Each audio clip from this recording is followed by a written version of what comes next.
Сейчас мы просто прогуливались по нашим улицам в Германии, в нашем маленьком городе, недалеко от дома.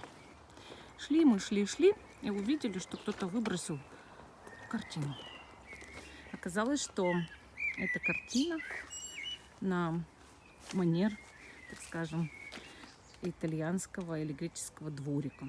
Иногда так делают еще турецкие улицы расписывают, французские улицы расписывают и так далее.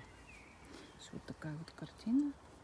И мы подумали, что если мы будем дальше идти гулять, прогуляемся полностью и потом пойдем обратно, если она будет до сих пор висеть, то мы заберем ее домой. Поэтому я думаю, что мы ее возьмем. Это красивая картина, просто жалко. Да. Ну, да, это Она может под дождь попасть, поэтому мы ее возьмем сейчас.